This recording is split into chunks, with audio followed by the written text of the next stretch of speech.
Abre no livro de Eclesiastes, capítulo 10.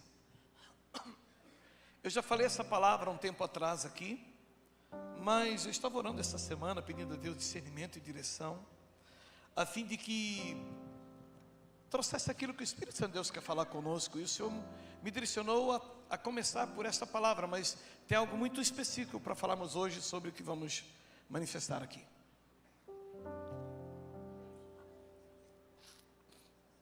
Eclesiastes capítulo 10, verso 1.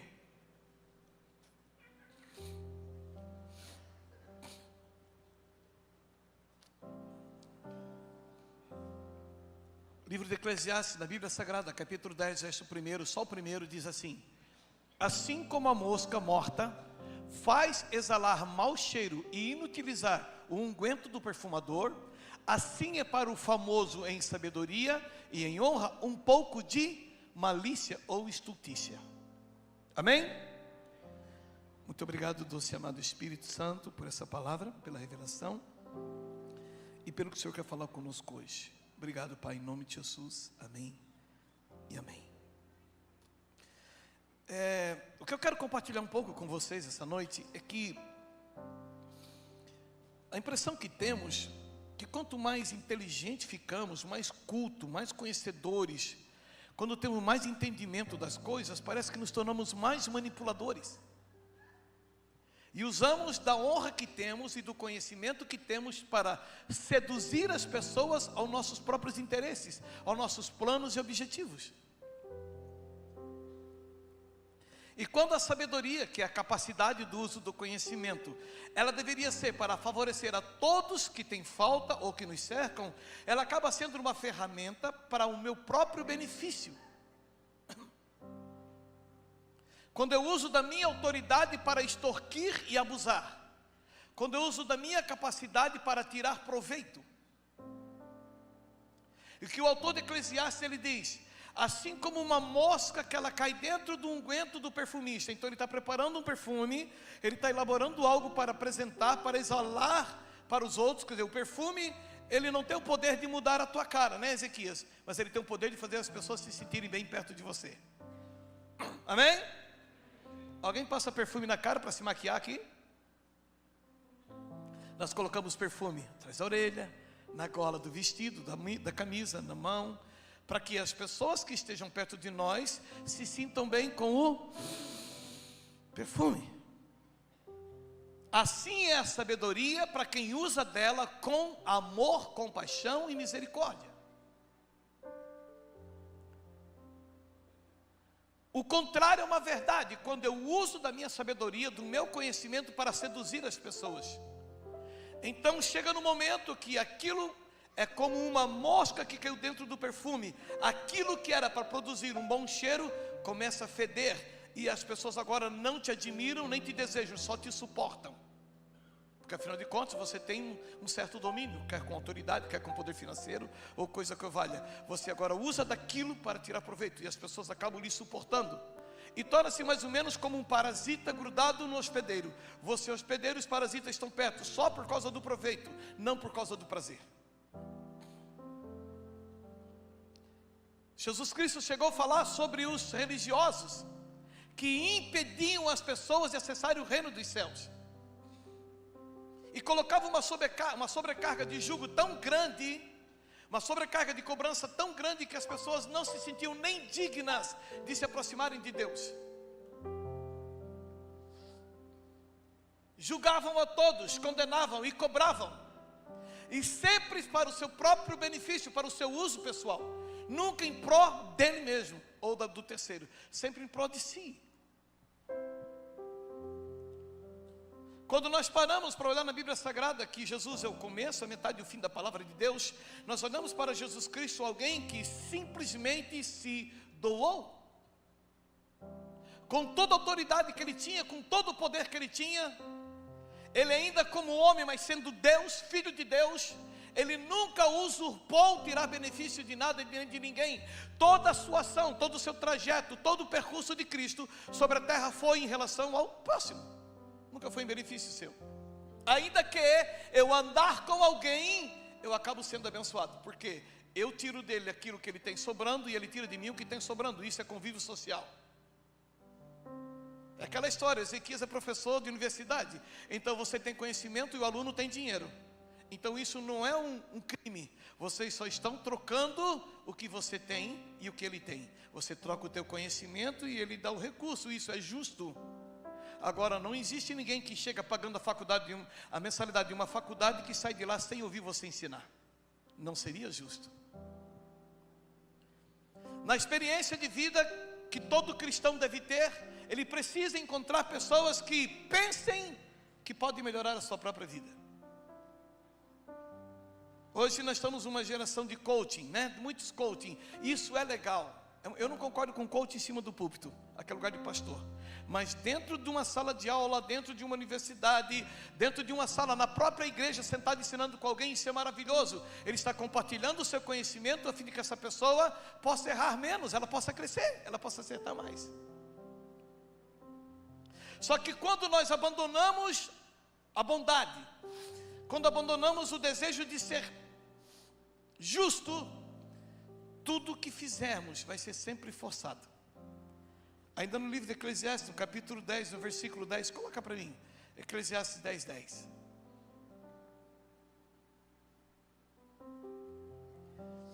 Se estiver embotado ou enferrujado o ferro ou o machado, e não se afiar o corte, e não tiver fio nele, então se deve pôr mais forças, mas a sabedoria é excelente para dirigir. O que ele está falando? Se não for sábio na condução do que você recebeu, tudo que você fizer vai ter que ser sobre negociata, forçando, barganhando, sempre extorquindo, explorando, enganando e sendo enganado. Agora, se tivermos um ferro afiado, um machado afiado, se corta com pouca força, quer dizer, você não seduz, você conduz. E a alegria do convívio, da vida social, da vida de andarmos juntos, ela se estabelece, porque afinal de contas, eu dou para Eliseu o que ele não tem, e ele entrega para mim o que ele tem sobrando. E pronto, isso se torna uma ação comunitária, uma ação que as pessoas se amam e se respeitam. Por isso que a igreja primitiva, lá em Atos capítulo 2, versículo 42, eles eram singelos de coração, partiam pão de casa em casa, repartiam seus bens com aqueles que não tinham, e não havia necessitado entre eles. Uau! Aí quando eu olho para isso, eu entendo o que é o socialismo puro, então. Aquele onde as pessoas nivelam por cima, onde todos têm o direito igual por cima e não por baixo. Quando eu olho para Jesus Cristo, eu vejo assim uma preocupação com a igreja, para ela não perder esse status. E dentro do sistema religioso, muitas vezes nós perdemos, e nós começamos a confiar o nosso dinheiro naquilo que não deveria ser confiado. Começamos a gastar naquilo que não é eterno, naquilo que é perene, naquilo que não é perene, naquilo que se acaba, e acabamos perdendo o propósito como própria igreja. 2 Coríntios capítulo 2, por favor, lá no versículo 14. Você sabe, quando eu tenho uma amizade, e essa amizade ela é por interesse, ela é escusa ao que a pessoa acha que é, quando eu me aproximo tentando tirar vantagem. Eu não digo quando você se apaixonou por alguém, né? Você tem que fazer alguma coisa para estar perto. Isso é namorar. Agora, fora isso, tudo que nós fizermos com segunda intenção é maldade. É maldade.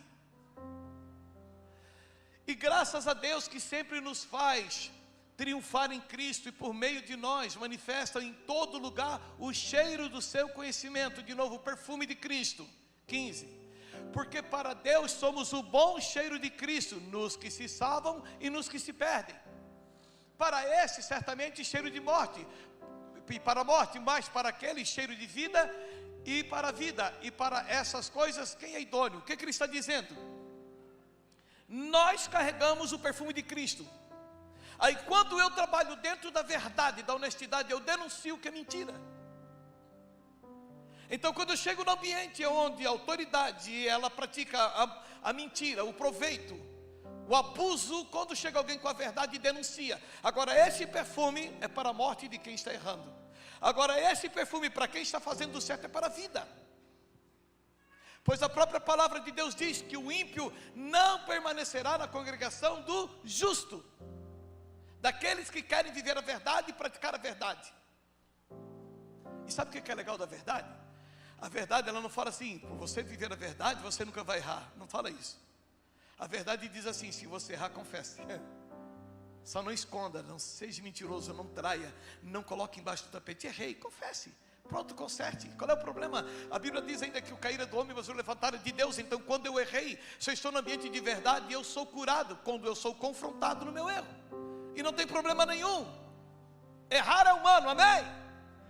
Mas não é um direito nosso errarmos. Mas se errarmos, temos diante de Deus, Jesus Cristo, intercessor, que intercede por nós. Então se errarmos, a misericórdia estará sobre nós. O bom perfume de Cristo, se nós quisermos consertar. Se desejarmos viver a verdade. Vamos para frente ali. Paramos no versículo 14, é isso? Não, 15, tá. Porque nós não somos como muitos falsificadores da palavra de Deus.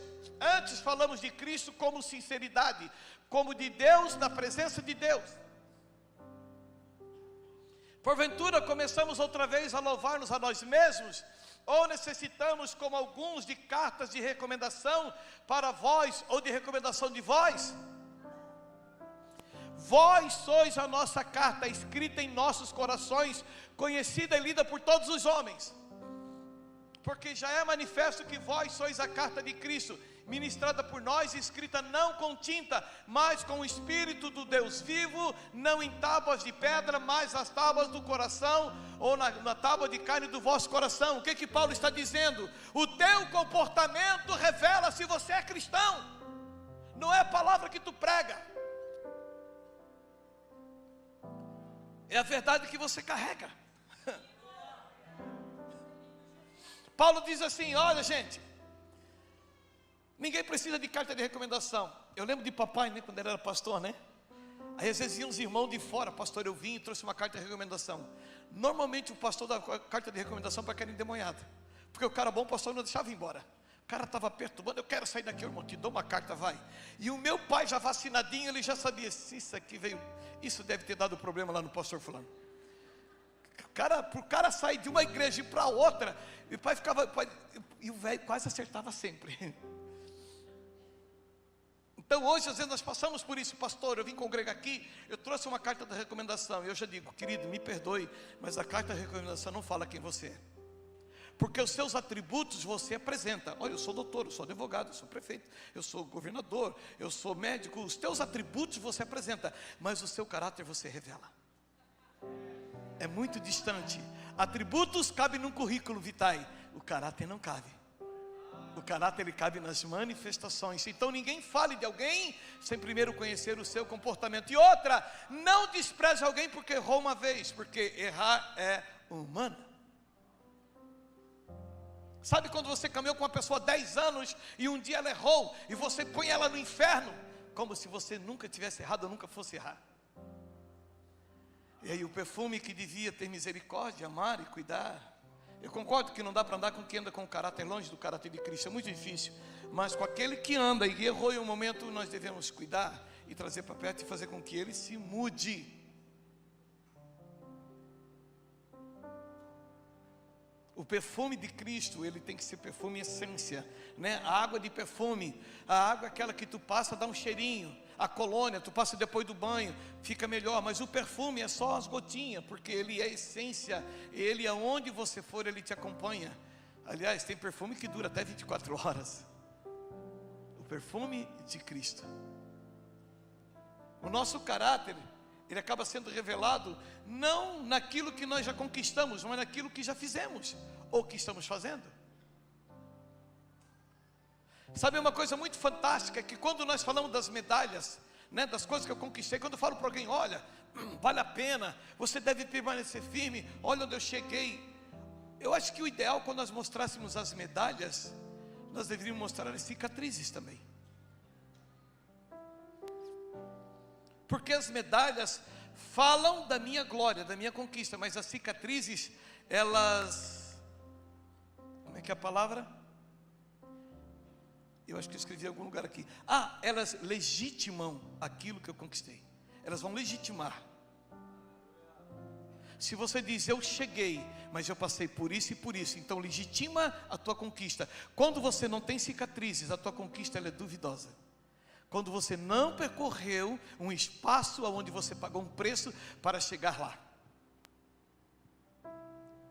Sabe, quando não há uma vida dedicada a ser um cristão de verdade.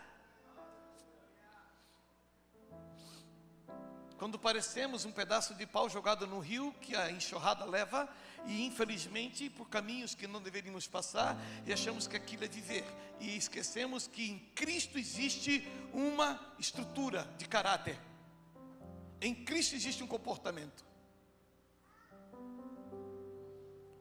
Às vezes as pessoas chegam aqui, né, seu prefeito Adriano, que igreja bonita, grande. Se chegasse há 22 anos atrás, iam desprezar a gente.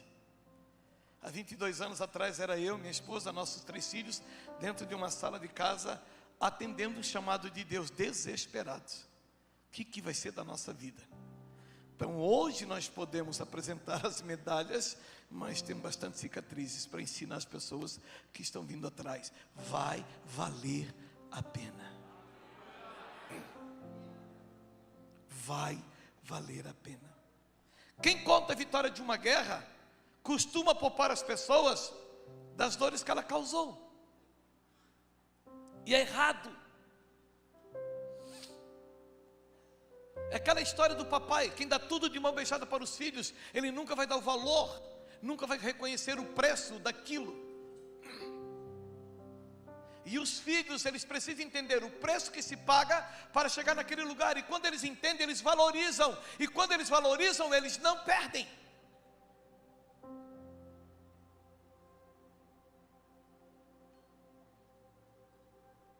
Quando as pessoas olharem para o nosso passado, ou nós olharmos, nós precisamos ver uma construção digna de um cristão de verdade. Aquilo que nós professamos ser em Cristo.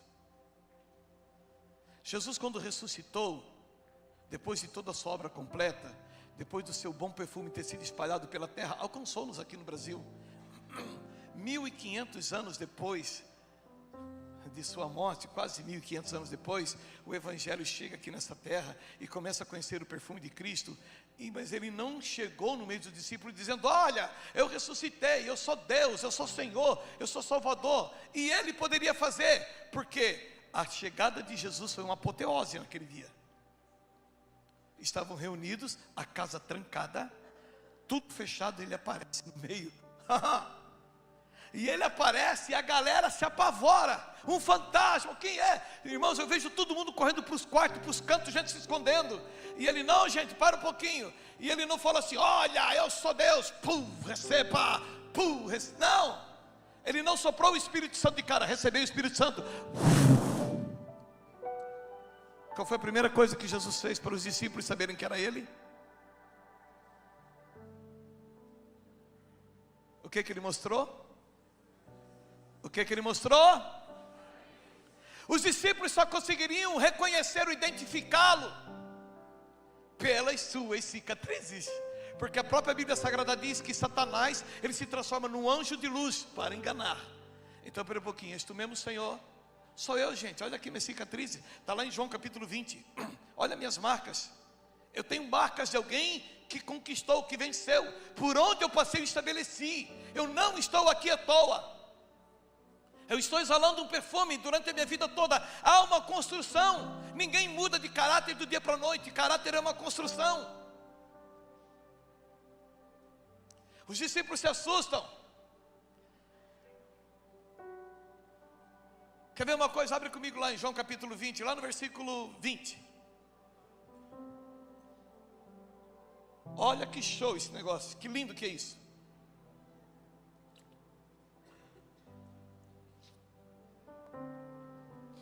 E dizendo isso, mostrou-lhes as mãos e o lado, de sorte que os discípulos se alegraram vendo o Senhor. Quer dizer, quando viram as cicatrizes, viram que era ele.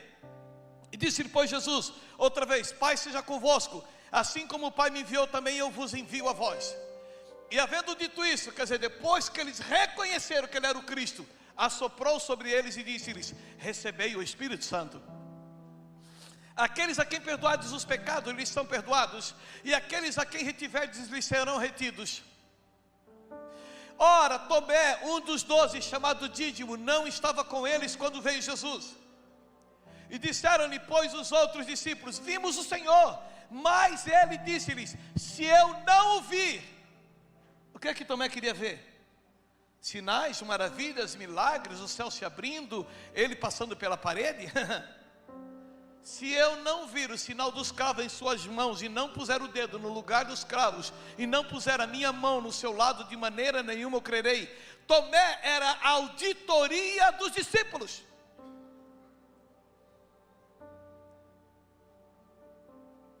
Por que nós viemos para as medalhas e para as cicatrizes? Porque alguém que decide exalar o bom perfume de Cristo vai ter cicatrizes. Alguém que decidir ser um verdadeiro cristão vai ser marcado por perseguição, por calúnia, por difamação, por mentira. Alguém que decide, por quê? Porque é guerra de trevas contra a luz. Jesus não foi crucificado, ele não foi colocado na cruz pelo simples fato de que ele precisava passar na cruz. Ele foi colocado na cruz por causa da maldade, do pecado. A cruz era necessária para a remissão de pecado. Agora, se não houvesse pecado, não haveria cruz. Então, quando se confronta o pecado, quando se confronta o mal, as cicatrizes virão. E é impossível alguém viver firme nesse lugar sem ser o caráter de Cristo como deve ser. As cicatrizes nele não falavam da cruz simplesmente, falavam que o Cristo que passou uma vida vivendo com dignidade, representando o próprio Pai, o Deus eterno, dentro daquilo que lhe era esperado, ele cumpriu o seu propósito, ele foi até a cruz. E ele não se corrompeu. Quer ver uma coisa legal em Jesus que eu acho fantástico? Jesus vai para o Getsemane. Eu já estive 3 vezes lá no Getsemane, lá em Jerusalém. Eu orei muito lá, já preguei no Getsemane, é maravilhoso. E Jesus estava no Getsemane, aí chegam os discípulos tudo em volta, aí vem os soldados e vem Judas para traí-lo. Eu já falei isso aqui uma vez ou duas. E o Judas vem para traí-lo, e Judas diz para os soldados: ó, o cara que dá um beijo no rosto, ele havia curado tanta gente, só que ele não era um cara que se autopromovia, nem sabiam quem ele era, tiveram que dar um beijo para identificar ele. O apóstolo João disse: não tem livros na terra que caberia tantos milagres escrevendo. E ele, para ser encontrado, tiveram que beijar o rosto. Ele era igual aos discípulos, quer dizer, ele não usurpava da sua autoridade, ele simplesmente usava para abençoar. Ele não estava ali para ser paparicado, ele estava ali para cuidar. Era o papo dele, era o jeito dele, era o Cristo. E ele simplesmente está no Getsemane como um comum, como seus discípulos orando. E Judas entrega, e vem os soldados e fecham o Getsemane. E o Getsemane, o jardim não é muito grande, talvez esse tamanho aqui. E eles fecham o Getsemane e vão e pegam Jesus. E Pedro, irmãos, Pedro puxa da espada. E ele não manda na orelha de Malco, do soldado, ele manda no pescoço, porque ele foi para matar. Pedro foi para o fight, ele foi para a luta. E aí, né, eu falei esses dias aqui, ali acontece a primeira cena de Matrix. Malco se joga para trás, a espada que vinha no pescoço, eles corta a orelha de Malco. Era no pescoço. Ou tu acha que Pedro, peraí Malco, para um pouquinho que eu quero dar na tua orelha. O negócio foi no barulho. Vamos, ele foi assim: olha, eu vou morrer, mas eu vou matar. Eu acho que essa é a moral de todo homem que é bravo, né? Ele não tem medo de morrer, ele só tem medo de não matar ninguém. Então isso é verdade, o cara que é bravo ele não tem medo de morrer, ele só tem medo de não matar ninguém.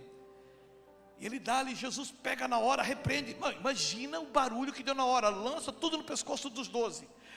Ai, Jesus, oh, para, não fui eu, foi Pedro.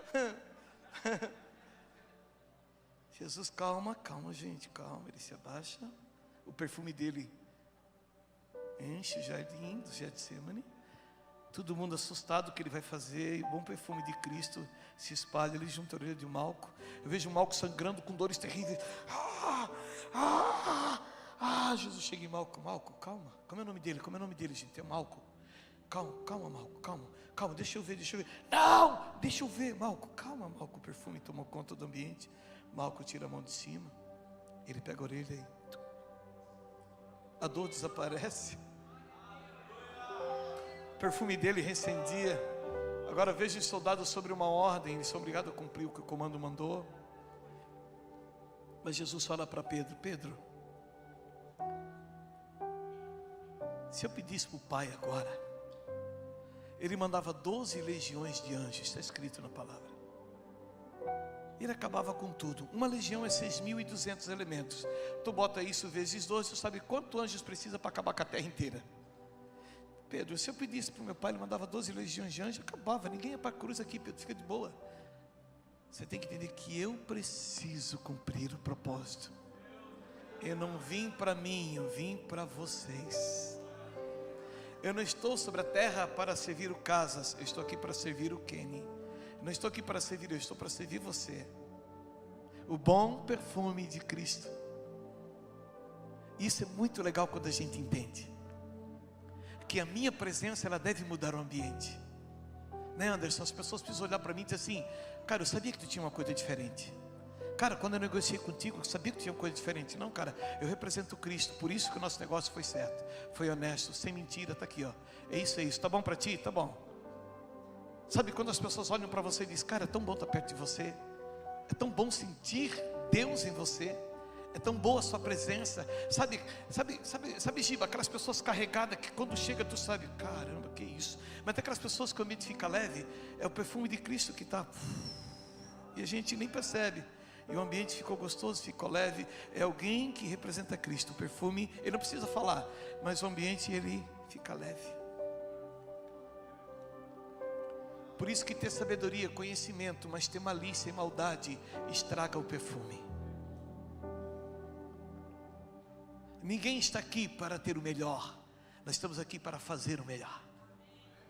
Ainda que nós vamos desfrutar do que é bom, a Bíblia fala disso, mas nós não estamos aqui para segurar, estamos para dividir. Pastor Kenny, ele é norte-americano. He have a green card. Não, sorry. Ele é norte-americano, é doutor, por isso aposentado. Que sabedoria, conhecimento, mas ele poderia estar com certeza no Havaí, in vacation. Nós estamos aqui para fazer o melhor. You're here in Brazil. Ainda que nós vamos podia estar no Havaí em férias, mas ele está aqui no Brasil para repartir o que carrega. Para segurar, estamos para dividir. A palavra que eu quero deixar com você hoje é: não esqueça. Pastor Kenny, ele é norte-americano. Não esqueça, as pessoas estão nos olhando. Filipenses capítulo 4, versículo 5. Ele é norte-americano, é doutor. Filipenses 4 and 5. Ele poderia estar, Filipenses 4 and 5, no Havaí. Havaí in vacation. But sorry. Está com Google Translation. Ele podia estar no Havaí em férias. Filipenses capítulo 4, versículo 5. Seja a vossa equidade. Equidade fala de equilíbrio. Equilíbrio, constância. Não diga que é uma coisa e faça outra. As pessoas estão. Sabe aquele hipócrita, aquele otário, que quando a esposa está no carro, ele tem um comportamento, quando ela está no carro, ele fica cobiçando a mulher. Esse otário, esse trouxa, ele está enganando ele, não está enganando ela, porque ele falta equilíbrio, principalmente intelectual. Está com Google Translation, se não espiritual. Desculpa a palavra, mas eu quero mexer com o brilho de alguns homens aí, a fim de que criem vergonha na cara e mudem. Seja a vossa equidade. Equidade fala de equilíbrio. Equilíbrio, constância. Volta ali por favor no 5. Não diga que é uma coisa. Seja a vossa equidade, equilíbrio, notório a todos os homens. Ponto. Perto está o Senhor. Quer dizer, quando eu sou equilibrado para as pessoas, Deus está me vendo. Esse otário, esse trouxa, ele está enganando ele, não está enganando ela. Ser cristão, para mim, certo da palavra, não é frequentar um culto, uma missa, uma igreja. Intelectual. Aqui nós viemos recebendo instruções para sermos cristãos lá. Mas eu quero mexer com o brilho de alguns homens aí. Aliás, vamos falar assim, irmã, se a gente pegasse uma instrução de um culto desse e aplicar-se, não nos virem votar no culto enquanto essa verdade não se tornasse verdade em nós. Vossa equidade. Porque senão só acumula informação. Só acumula informação. Quer dizer que o pastor prega, o padre prega, o bispo prega, e ele ouve aquilo, ele volta para casa para a mesma miséria de vida. Então isso só lhe torna mais culpado. Ele está enganando ele. Porque agora ele sabe de uma verdade que ele não vive. Não é frequentar um culto, uma missa, uma igreja. Intelectual. Eu até diria que seria bom não voltar mais num culto desse, enquanto essa palavra não se tornar verdade na tua vida. Aliás, Porque daí a gente pode continuar dando as outras instruções para você crescer intelectualmente, espiritualmente, familiar, financeiro e tudo mais. Porque enquanto esse lugar não for alcançado por nós, nós infelizmente não acessamos o resto. Só acumula informação. Quer dizer que o pastor prega, o padre prega, o bispo prega, e ele ouve aquilo, ele volta para casa para a mesma miséria de vida. Quando Paulo escreveu Romanos, ele falou: a ardente expectação da criação porque agora ele está sabe de uma é verdade um que é ele não manifestação vive. dos filhos de Deus. Aqueles que se dizem filho de Deus precisam se manifestar como tal. Há uma esperança no coração da sociedade. Aliás, Porque daí a gente pode continuar dando as outras instruções. As pessoas não estão esperando Jesus voltar na nuvem de glória. Nós estamos, mas quem não conhece não espera. Quem não conhece espera com que os cristãos sejam cristãos de verdade. Até porque o Brasil, por exemplo, não precisa mais de evangelização. O Brasil precisa de moralização do evangelho. Aqueles que se dizem ser Romanos, ele falou, pregadores de Cristo, comecem a se comportar como Cristo. Aguardando. É só isso. manifestação dos filhos de Deus. Aqueles que se dizem filhos de Salmo 124, para nós encerrarmos. Se manifestar como tal. Há uma esperança no coração da sociedade. Davi declara sua dependência de Deus.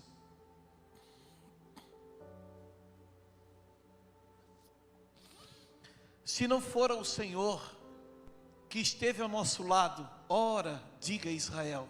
Leia que quando fala Israel, fala o povo de Deus, tá? 2. Se não for o Senhor que esteve ao nosso lado, quando os homens se levantaram contra nós, eles então nos teriam engolido vivos quando a sua ira se acendeu contra nós.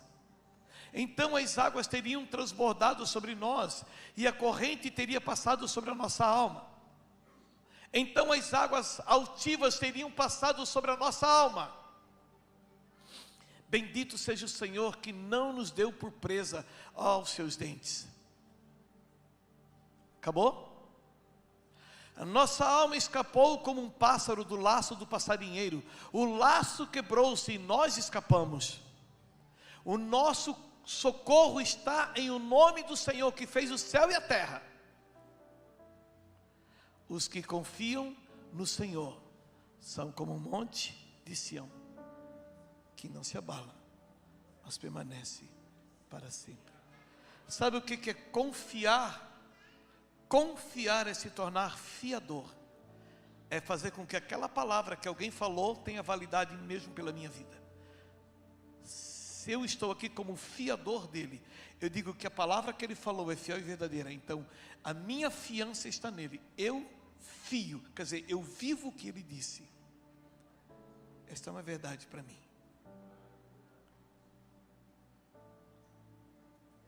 Eu sei que o evangelho, ele não é insólido, né? Ele é muito justo, muito reto, o evangelho. E nós cristãos tornamos ele muito volúvel. A cruz que carregamos, parece que ela é feita com aquela espuma do travesseiro da NASA, ortopédica. E a cruz é negar a nós mesmos, nossos desejos, as nossas oportunidades, que são oportunismo e não oportunidade. Jesus, por exemplo, ele foi crucificado em uma cruz que não era para ele. E a cruz era medida o tamanho do caboclo que ia morrer ali. E Jesus, ele era um homem alto, segundo o historiador. Barrabás provavelmente não. Então imagina Jesus colocado numa cruz, com o pé encolhido e com o braço encolhido. Porque a cruz que ele foi colocado foi de Barrabás. Então, além de ser de madeiro duro, ainda ela não era anatômica. Então a facilidade que nós buscamos para uma vida de cristão, ela está muito distante do propósito de Deus. Negue, pois, o homem a si mesmo, tome a sua cruz e o siga. E é legal porque a gente pensa que uma vida de santidade é não beber, é não fumar. Uma vida de santidade é ter o caráter de Cristo. Não deixar a estultícia, a malícia, o oportunismo vir. Até porque as propostas indecentes virão. E cada vez que se apresenta uma proposta indecente, é uma oportunidade para você falar se vale a pena ser cristão ou não. Eu gostaria que você carregasse essa palavra no seu coração hoje. Uma mosca dentro do perfume, ela estraga todo o cheiro. Assim é a malícia para quem tem sabedoria. Tem pessoas que pensam que são sábios, na verdade eles só são astutos. Só que o cheiro dele, em vez de ser bom, é ruim, e as pessoas perceberão. Que Deus, chamado Espírito Santo, trabalhe na nossa alma, lá no centro das emoções, que começamos a ser verdadeiros, puros, justos, e que Deus nos livre daqueles que tiram proveito e se acercam de nós para se tornar senhores. Que os nossos pares sempre sejam alguém que decidam dividir a carga conosco. Que nós sejamos alguém bem-aventurado por Deus nas pessoas que andam conosco.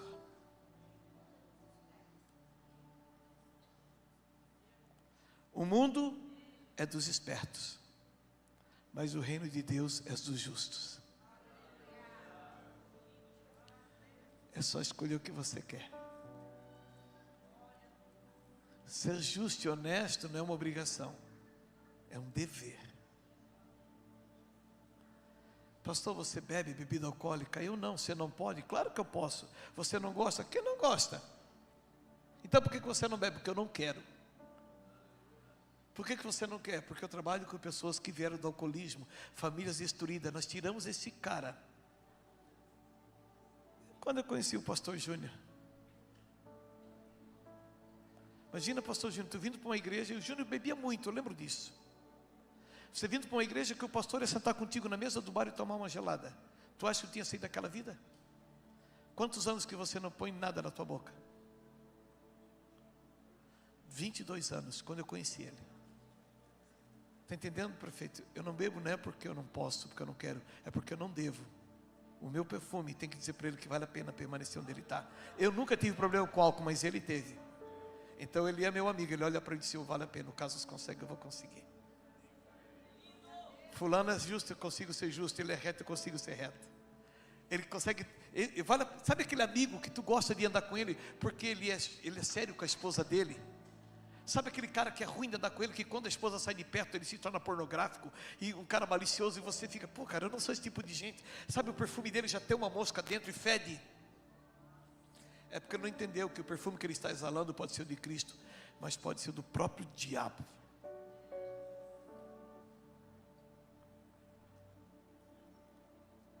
E para me encerrar, a gente não percebe quando estamos fedendo, porque o nosso nariz, eu não sei quanto tempo, alguém da área de medicina, são minutos, né? Que ele se acostuma com o cheiro, né? Então não percebemos, mas os outros percebem. Então quando as pessoas começarem a se afastar de você, vá tomar um banho na palavra, esfrega bem o Espírito Santo para tirar as cracas, e comece a exalar o bom perfume de Cristo. Fique em pé comigo, por gentileza.